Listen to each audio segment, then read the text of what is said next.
Hello students, welcome to our class. Today topic is verb. Verb means Kriya Pada. So students, verbs are action word. Here verbs are very important topic in parts of speech. Here verbs are action words. Verbs are words that denote action or verb or state of being a subject. Verb is the most important word in a sentence. This is the art of a sentence. Verbs are action words. ಇಲ್ಲಿ ಕ್ರಿಯಾಪದ ಅನ್ನುವಂಥದ್ದೇನು action words ಇವು ಅಂದ್ರೆ ಕ್ರಿಯೆಯನ್ನ ಸೂಚಿಸುವಂತ ಪದಗಳೇ ಕ್ರಿಯಾಪದಗಳು. Verbs are words that denote action or verb. ಇಲ್ಲೇ verbs ಏನ್ ಮಾಡುತ್ತಂದ್ರ ಕ್ರಿಯೆಯನ್ನ ಅಥವಾ ಕೆಲಸವನ್ನ ಸೂಚಿಸುವಂತ ಪದ ಆಗಿದೆ verbs ಅನ್ನೋದು. ನೆಕ್ಸ್ಟ್ ಏನ್ ಮಾಡುತ್ತಿದ್ದೋ state of being of subject. ಒಂದು ಸೆಂಟೆನ್ಸ್ ಅಲ್ಲಿ ನಾವು ಸಬ್ಜೆಕ್ಟ್ ಅಂತ ಏನ್ ಕರಿತೀವಲ್ಲ, ಕರ್ತೃಪದ ಅಂತ ಕರಿತೀವಲ್ಲ, ಕರ್ತೃ ಯಾವ ಸ್ಥಿತಿಯಲ್ಲಿದೆ, ವ್ಯಕ್ತಿ ಆಗಿರ್ಬೋದು ಅಥವಾ ವಸ್ತು ಆಗಿರ್ಬೋದು, ಅದು ಯಾವ ಸ್ಥಿತಿಯಲ್ಲಿದೆ ಅನ್ನೋದನ್ನ ವ್ಯಕ್ತಿ ಸ್ಥಿತಿ ಅಥವಾ ವಸ್ತು ಸ್ಥಿತಿಯನ್ನ ತೋರಿಸುತ್ತ ವರ್ಬ್.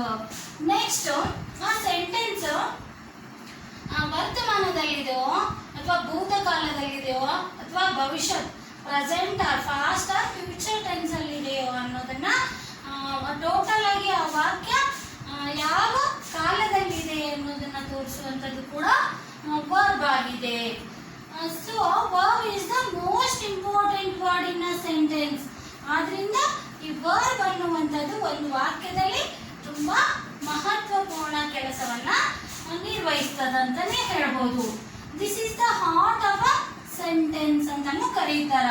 ಒಂದು ವಾಕ್ಯದ ಹೃದಯ ಭಾಗ ಯಾವ್ದಂದ್ರೆ ವರ್ಬ್ ಅಂತ ಕರೀತಾರ. ಆದ್ರಿಂದ ವರ್ಬ್ ಅನ್ನೋದು ತುಂಬಾ ಇಂಪಾರ್ಟೆಂಟ್ ಆಗಿತ್ತು ಒಂದು ವಾಕ್ಯದಲ್ಲಿ. ವರ್ಬ್ ಇಲ್ಲದೆ ನಾವು ಆ ಸೆಂಟೆನ್ಸ್ ಅನ್ನ ಮಾಡಕ್ ಆಗಂಗಿಲ್ಲ ಮತ್ತು ಆ ಸೆಂಟೆನ್ಸ್ ಅರ್ಥಪೂರ್ಣ ಆಗಿರೋದಿಲ್ಲ ಅಂತಾನೆ ಹೇಳ್ಬೋದು. ಆದ್ರಿಂದ ವರ್ಬ್ ತುಂಬಾ ಇಂಪಾರ್ಟೆಂಟ್. ವರ್ಬ್ ಇಂಪಾರ್ಟೆಂಟ್ ತಿಳ್ಕೊಂಡ್ವಿ ನಾವು. ನೆಕ್ಸ್ಟ್ ವರ್ಬ್ ಡೆಫಿನಿಷನ್, ವರ್ಬ್ ಅಂದ್ರೆ ಏನು ಅಂತ ತಿಳ್ಕೊಂಡ್ವಿ. So students, next types of verb. ನಾವು ವರ್ಬ್ಸ್ ಟೈಪ್ ಬಗ್ಗೆ ತಿಳ್ಕೊಂಡ. ವರ್ಬ್ ಅಲ್ಲಿ ನಾವು ಟೋಟಲ್ ಆಗಿ 3 ಟೈಪ್ಸ್ ಆಗಿ ಡಿವೈಡ್ ಮಾಡ್ತೀವಿ. First one action verb, linking verb and helping verb.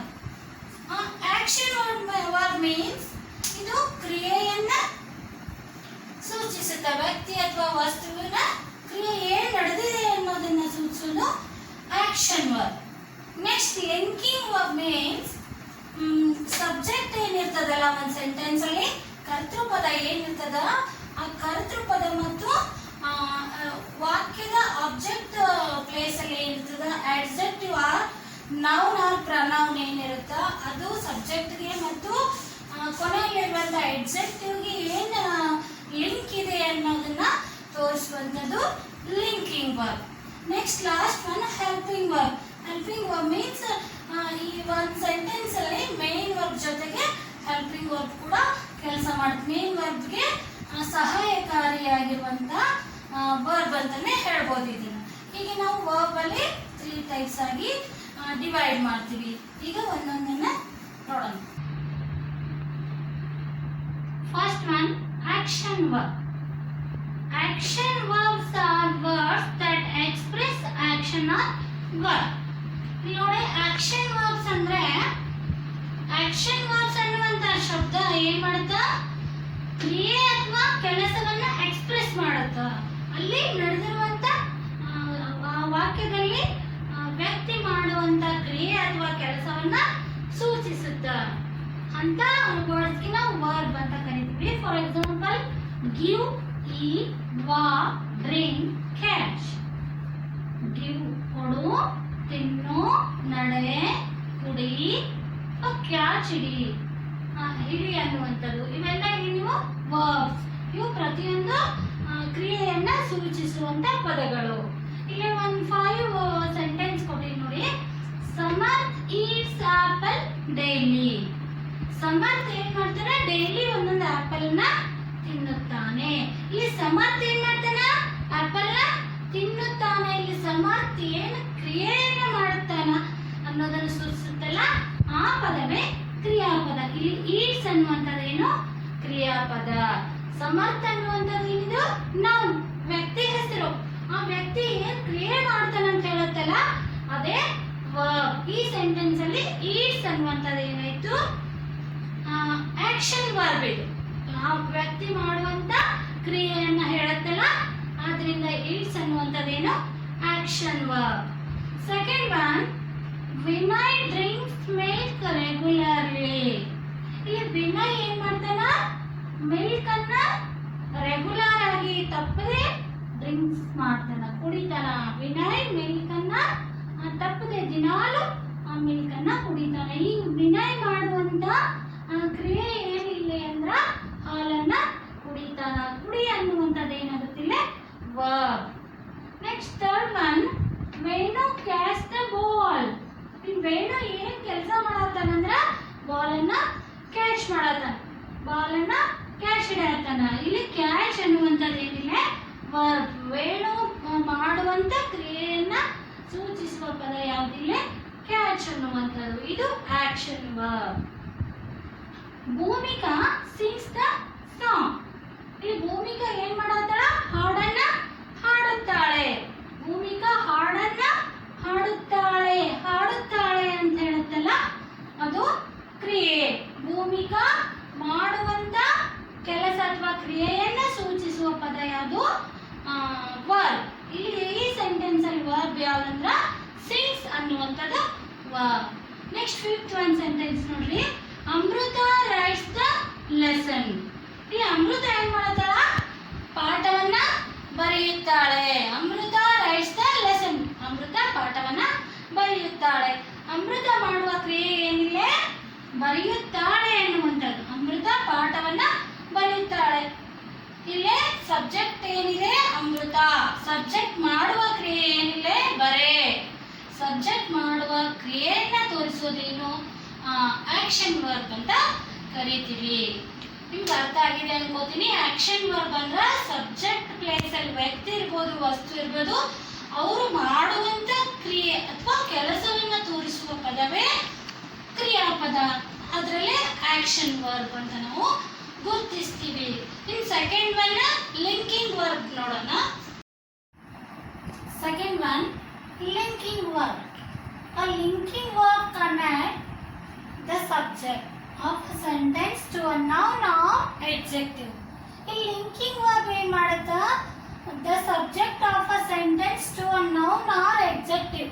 ಆ ಸೆಂಟೆನ್ಸ್ ಅಲ್ಲಿ ಇರುವಂತ ನೌನ್ ಅಥವಾ adjective ನ, ನಾಮಪದ ಅಥವಾ ನಾಮ ವಿಶೇಷಣನ ಆ ಸಬ್ಜೆಕ್ಟ್ ಜೊತೆ ಕನೆಕ್ಟ್ ಮಾಡುತ್ತಾ. ಅಂತ ವರ್ಬ್ಗೆ ನಾವು ಲಿಂಕಿಂಗ್ ವರ್ಬ್ ಅಂತ ಕರೀತೀವಿ. For example, is, am, R,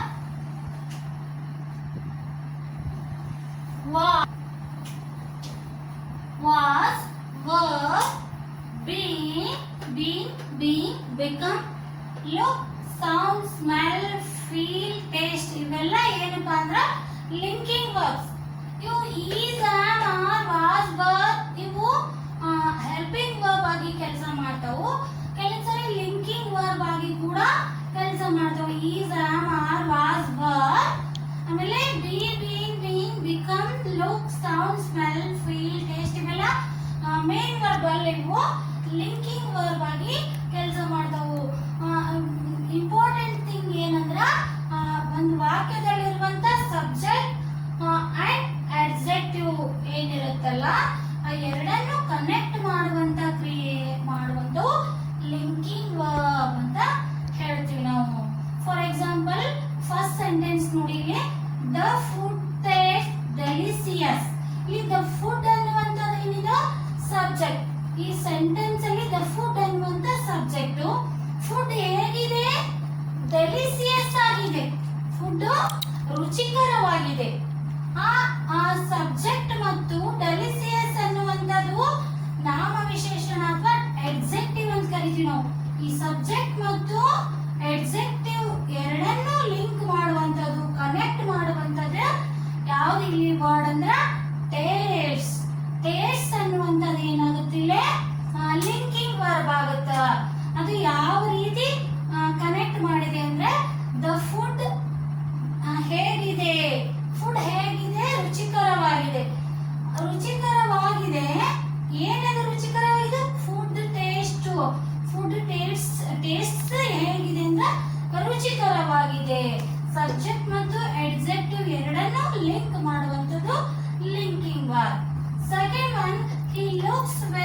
happy. ಅವನು ತುಂಬಾ ಸಂತೋಷವಾಗಿದ್ದಾನೆ. ಅವನು ತುಂಬಾ ಸಂತೋಷವಾಗಿದ್ದಾನೆ. ಎರಡು ಹಿ ಅನ್ನುವಂತ ಸಬ್ಜೆಕ್ಟು, ಹ್ಯಾಪಿ ಅನ್ನುವಂಥದ್ದು ಏನಾಗುತ್ತಿಲ್ಲ, ಪ್ರನೌನ್ ಆಗುತ್ತ. ಇವೆರಡನ್ನು ನೌನ್ ಆಗುತ್ತಿದ್ದು. ಹ್ಯಾಪಿ ಅನ್ನುವಂಥದ್ದು ಅಬ್ಸ್ಟ್ರಾಕ್ಟ್ ನೌನ್, ಭಾವನೆಗಳನ್ನ ವ್ಯಕ್ತಪಡಿಸುವುದು ಹ್ಯಾಪಿ ಅನ್ನುವಂಥದ್ದು. ವೆರಿ ಹ್ಯಾಪಿ, ಅವನು ತುಂಬಾ ಸಂತೋಷವಾಗಿದ್ದಾನೆ. ಈ ನೌನ್ ಮತ್ತು ಸಬ್ಜೆಕ್ಟ್ ಅನ್ನ ಲಿಂಕ್ ಮಾಡುವ ಪದ ಯಾವುದು? ಲಿಂಕಿಂಗ್ ವರ್ಬ್ ಇಲ್ಲಿ ಅಂದ್ರ ಲುಕ್ಸ್. ಅವನು ನೋಡ್ಲಿಕ್ಕೆ ಹೇಗಿದ್ದಾನೆ? ತುಂಬಾ ಸಂತೋಷವಾಗಿದ್ದಾನೆ. ಇಲ್ಲಿ ಕ್ರಿಯೆ ನಡೆದಿಲ್ಲ, ಕ್ರಿಯಾಪದ. ಕ್ರಿಯೆ ನಡೆದ್ರಷ್ಟೇ ಕ್ರಿಯಾಪದ ಅನ್ನಂಗಿಲ್ಲ ನಾವು.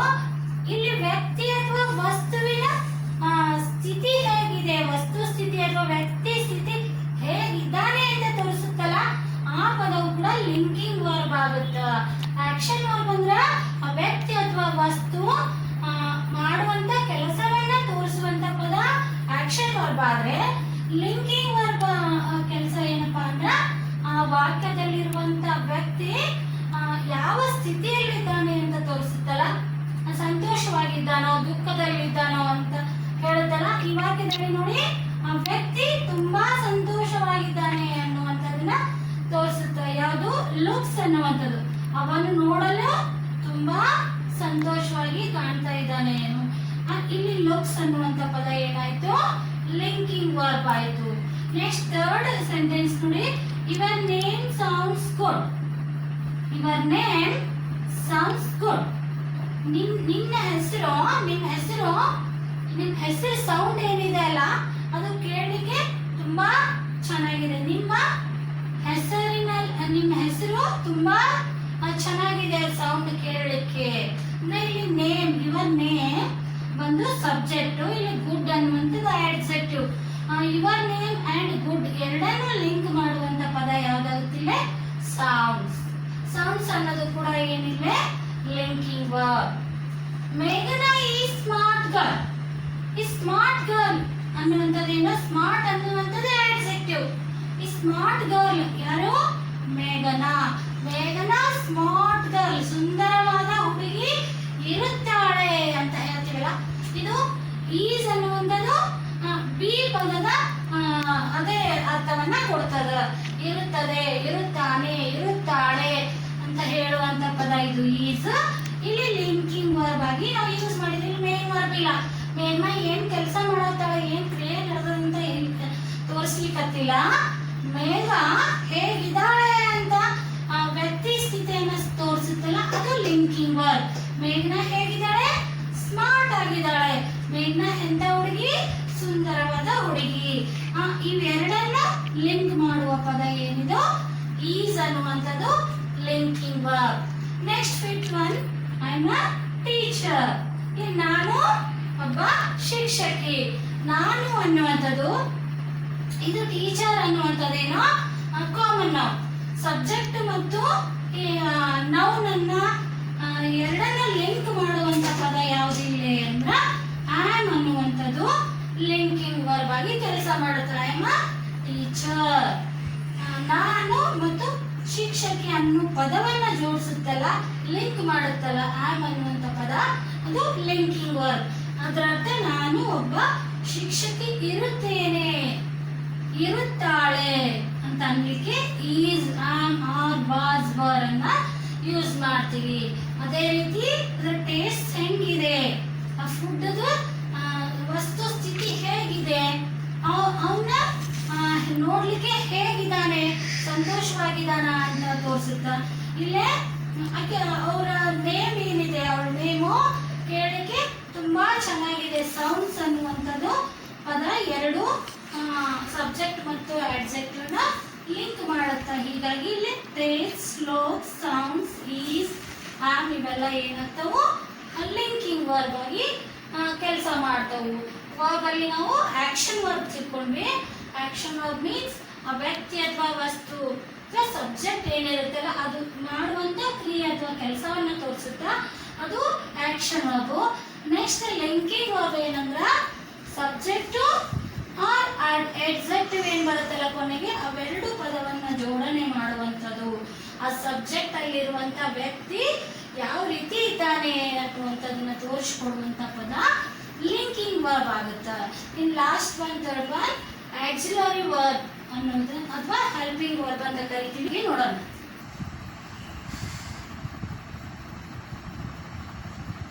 ಥರ್ಡ್ ಒನ್ ಆಕ್ಸಿಲರಿ ವರ್ಬ್ಸ್ ಮಾಡುತ್ತೆ. Helping third one helping verb auxiliary verb ಅಂತಾನೂ ಕರಿತೀವಿ ನಾವು. Auxiliary or helping verbs are used before action verbs to convey additional information. ಇಲ್ಲಿ auxiliary verb ಅಥವಾ helping verb ಸಹಾಯಕ ಕ್ರಿಯಾಪದ ಅನ್ನುವಂಥವು ಏನು ಮಾಡ್ತೀವಿ ನಾವು ಬಿಫೋರ್ ಆಕ್ಷನ್ ವರ್ಬ್ಸ್. ಒಂದು ವಾಕ್ಯದಲ್ಲಿ ಆಕ್ಷನ್ ವರ್ಬ್ಸ್ ಏನು ಬರ್ತಾವೋ ಅದರ ಮುಂಚೆನೇ ನಾವು ಸಹಾಯಕ ಕ್ರಿಯಾಪದಗಳನ್ನ ಬಳಸ್ತೀವಿ. ಅಂತವು ಯಾವ್ಯಾವು ಹೆಲ್ಪಿಂಗ್ ವರ್ಬ್ಸ್ ನೋಡೋಣ. For example is, am, are, was, were, be, been, being. ಇವು ಲಿಂಕಿಂಗ್ ವರ್ಬ್ ಆಗಿ ಕೂಡ ಕೆಲಸ ಮಾಡ್ತಾವು ಮತ್ತು ಹೆಲ್ಪಿಂಗ್ ವರ್ಬ್ ಆಗಿನೂ ಕೆಲಸ ಮಾಡ್ತಾವು. ಇವು ಲಿಂಕಿಂಗ್ ವರ್ಬ್ ಆಗಿನೂ ಬರ್ತಾವು. ಮೇನ್ ವರ್ಬ್ ಇದ್ದಲ್ಲಿ ಸೆಂಟೆನ್ಸ್ ಅಲ್ಲಿ ಇವು ಆ್ಯಡ್ ಮಾಡಿದ್ರೆ ಇವು ಹೆಲ್ಪಿಂಗ್ ವರ್ಬ್ ಆಗಿ ಕೆಲಸ ಮಾಡ್ತಾವು. ಮೇನ್ ವರ್ಬ್ ಆಕ್ಷನ್ ವರ್ಬ್ ಇಲ್ಲದೆ ಇದ್ರೆ ಸೆಂಟೆನ್ಸ್ ಅಲ್ಲಿ ಆಗ ಇವು ಲಿಂಕಿಂಗ್ ವರ್ಬ್ಗಳಾಗಿ ಕೆಲಸ ಮಾಡ್ತಾವು. ನೆಕ್ಸ್ಟ್ ಇವಲ್ದೆ do, does, did, has, have, had, can, could, will, would, shall, should, may, might, must ಇವನ್ನ ಆಕ್ಸಿಲರಿ ವರ್ಬ್ ಅಂತಾನೂ ಕರೀತಾರ. ಮಾಡೆಲ್ಸ್ ಅಂತಾನೂ ಕರೀತಾರ. ಇವೆಲ್ಲ ಏನ್ ಹೆಲ್ಪಿಂಗ್ ವರ್ಬ್ ಸಹಾಯಕ ಕ್ರಿಯಾಪದಗಳು. ಇವು ಮೇನ್ ವರ್ಬ್ ಏನಿರುತ್ತಲ್ಲ ಆಕ್ಷನ್ ವರ್ಬ್ಗೆ ಅವಕ್ಕೆ ಸಹಾಯಕಾರಿಯಾಗಿ ಕೆಲಸ ಮಾಡ್ತಾವಂತ ಹೇಳ್ಬೋದು. ಫಾರ್ ಎಕ್ಸಾಂಪಲ್ ಇಲ್ಲಿ ಸೆಂಟೆನ್ಸ್ ನೋಡೋಣ. ಹರ್ಷ ಈಸ್ ವರ್ಕಿಂಗ್ ನೌ. ಹರ್ಷ ಇವಾಗ ಏನ್ ಮಾಡ್ತಾ ಇದ್ದಾನೆ? ವರ್ಕ್ ಮಾಡ್ತಾ ಇದ್ದಾನೆ. ಹರ್ಷ ಕೆಲಸವನ್ನ ಮಾಡುತ್ತಿದ್ದಾನೆ ಅಂತ ಹೇಳುತ್ತಲ್ಲ, ಇದು ಈಸ್ ಅನ್ನುವಂಥದ್ದು helping verb. Harsha is working now. Harsha ಇವಾಗ ಕೆಲಸ ಮಾಡ್ತಾ ಇದ್ದಾನೆ ಅಂತ ಹೇಳುತ್ತಲ್ಲ, ಇದು ಈಸ್ ಅನ್ನುವಂಥದ್ದು ಇಲ್ಲಿ ಏನಾಯ್ತು? Helping verb. ಹೆಲ್ಪಿಂಗ್ ವರ್ಬ್ ಯಾವಾಗಲೂ ಬಿಫೋರ್ ಆಕ್ಷನ್ ವರ್ಬ್, ಆಕ್ಷನ್ ವರ್ಬ್ಗಿನ ಮುಂಚೆ ಬರುತ್ತಾ. Next second sentence may come in. ಇದು ಒಂದು ಕ್ವಶನ್. ಈ ಸೆಂಟೆನ್ಸ್ ಏನ ಮೇ ಕಮ್ ಇನ್ ಅನ್ನುವಂಥದ್ದು ಒಂದು ಕ್ವಶನ್. ಇದು ಏನನ್ನ ತೋರಿಸುತ್ತಂತಂದ್ರ ಒಬ್ಬ ವ್ಯಕ್ತಿ ಅದರ ಆಟಿಟ್ಯೂಡ್ ಅನ್ನು ತೋರಿಸೋದು. ಮೇ ಐ ಕಮ್ ಇನ್, ನಾನು ಒಳಗೆ ಬರಬಹುದೇ? ಇಲ್ಲಿ ಮೇ ಅನ್ನುವಂತ ಪದ ಏನಿದು ಆಕ್ಸಿಲರಿ ವರ್ಬ್, ಹೆಲ್ಪಿಂಗ್ ವರ್ಬ್. ಬರಬಹುದೇ ಅಂತ ಕೇಳ್ತೀವಲ್ಲ ನಾವು, ಪರ್ಮಿಷನ್ ಕೇಳ್ತೀವಲ್ಲ, ಪರ್ಮಿಷನ್ ಕೇಳುವಂತ ಪದಗಳು ಕೂಡ ಏನಾಗ್ತಾವು ಕೇಳಲಿಕ್ಕೆ ಬಳಸುವಂತ ವರ್ಬ್ಸ್ ಮೇ, ಆಮೇಲೆ ಶಲ್, ಕ್ಯಾನ್, ಈ ತರ ನಾವು ಆಕ್ಸಿಲರಿ ವರ್ಬ್ ಅಂತಾನು ಕರಿತೀವಿ ಅನ್ನ. Next third one India might win the match. India match ಅನ್ನ ವಿನ್ ಆಗಬಹುದು, ಆಗದೆ ಇರಬಹುದು ಅಂತ ಹೇಳ್ತೀವಲ್ಲ ನಾವು. ಆಗಬಹುದು ಅಂತ ಹೇಳುವಂಥವು, ಆಮೇಲೆ ಪರ್ಮಿಷನ್ ಕೇಳುವಂಥವು, ಅಥವಾ ಒಳಗಡೆ ಬರಬಹುದೇ, ಕುತ್ಕೋಬಹುದೇ, ನೀ ಕೂಡುವಂಗಿಲ್ಲ ಅಂತ ಹೇಳುವಂಥವು, ಅವೆಲ್ಲ ಏನು ಆಕ್ಸಿಲರಿ ವರ್ಬ್. ಆ ತರ ಅರ್ಥವನ್ನ ಸೂಚಿಸ್ತಾವೆ. ಇಲ್ಲಿ ಏನದ? India might win the match. India ಏನ ಮ್ಯಾಚ್ ಅನ್ನ ಗೆಲ್ಲಬಹುದು ಅಂತ ಹೇಳುತ್ತಲ್ಲ, ಇದು ಮೈಟ್ ಅನ್ನುವಂತ ಪದ ಏನಾಯ್ತಿಲ್ಲ ಹೆಲ್ಪಿಂಗ್ ವರ್ಬ್ ಆಯ್ತು, ಆಕ್ಸಿಲರಿ ವರ್ಬ್ ಅಂತಾನು ಕರಿತೀವಿ ನಾವು. Next fourth one the train has left. Train ಏನಾಯ್ತು? ಹೋಗಿರುತ್ತದೆ ಅಂತ ಹೇಳುತ್ತಿಲ್ಲ. ಟ್ರೈನು ಲೆಫ್ಟ್ ಆಯ್ತು. ಇಲ್ಲಿ ಮೇನ್ ವರ್ಬ್ ಲೆಫ್ಟ್ ಅನ್ನುವಂಥದ್ದು. ಅದ್ರ ಬಿಫೋರ್ ಏನ್ ಬಂದಿದೆ ಇಲ್ಲಿ ಹ್ಯಾಸ್ ಅಂತಿದೆಯಲ್ಲ, ಇದು ಹೆಲ್ಪಿಂಗ್ ವರ್ಬ್. ರೈಲು ಹೋಗಿರುತ್ತದೆ ಅದು ಬಿಫೋರ್ ಏನ್ ಬಂದಿದೆ ಹ್ಯಾಸ್ ಬಂದಿದೆಯಲ್ಲ, ಇದು ಹೆಲ್ಪಿಂಗ್ ವರ್ಬ್. ನೆಕ್ಸ್ಟ್ ಈ ಕ್ಯಾನ್ ರೈಡ್ ದ ಬೈಕ್. ಅವನು ಬೈಕ್ ರೈಡ್ ಅನ್ನ ಮಾಡುತ್ತಾನೆ. ಇಲ್ಲೇ ರೈಡ್ ಅನ್ನುವಂತ ಪದ ಏನಿದೆ ಅಲ್ಲ, ಸಾರಿ ರೈಡ್ ಅನ್ನುವಂಥದ್ದು ಏನಿದು ಆಕ್ಷನ್ ವರ್ಬ್. ಇದು ಬಿಫೋರ್ ಕ್ಯಾನ್ ಅಂತಿದೆಯಲ್ಲ, ಇದು ಏನಾಗುತ್ತಿಲ್ಲ ಆಕ್ಸಿಲರಿ ವರ್ಬ್ ಅಥವಾ ಹೆಲ್ಪಿಂಗ್ ವರ್ಬ್ ಅಂತ ಕರಿತೀವಿ ನಾವು. ಹೀಗೆ ವರ್ಬ್ ಅಲ್ಲಿ 3 ಟೈಪ್ಸ್ ಆಗಿ ನೋಡ್ತೀವಿ. ಮತ್ತೆ ಇದಲ್ಲದೆ ಟ್ರಾನ್ಸಿಟಿವ್ ಆ್ಯಂಡ್ ಇಂಟ್ರಾನ್ಸಿಟಿವ್ ಅಂತ ಬರ್ತಾವು. ಒಂದು ಸದ್ಯಕ್ಕೆ ಅವು ಬೇಡ, ಮತ್ತೆ ನೋಡೋಣ ನಾವು ನೆಕ್ಸ್ಟ್ ಕ್ಲಾಸಲ್ಲಿ. ಟ್ರಾನ್ಸಿಟಿವ್ ಮೀನ್ಸ್ ಅಲ್ಲಿ ಆಬ್ಜೆಕ್ಟ್ ಬರುತ್ತೆ ವರ್ಬ್ ಆದ ನಂತರ. ಇಂಟ್ರಾನ್ಸಿಟಿವ್ ಅಂದ್ರೆ ಅಲ್ಲಿ ಆಬ್ಜೆಕ್ಟ್ ಇಲ್ಲದೇನು ನಾವು ವಾಕ್ಯನ ಮಾಡ್ಬೋದು. ಈಗ ಸದ್ಯಕ್ಕೆ ಇಂಪಾರ್ಟೆಂಟ್ ಆಗಿ ನೀವು ಇವು 3 ಪಾಯಿಂಟ್ಸ್ ಅನ್ನ ನೆನಪಿಟ್ಕೋಬೇಕು.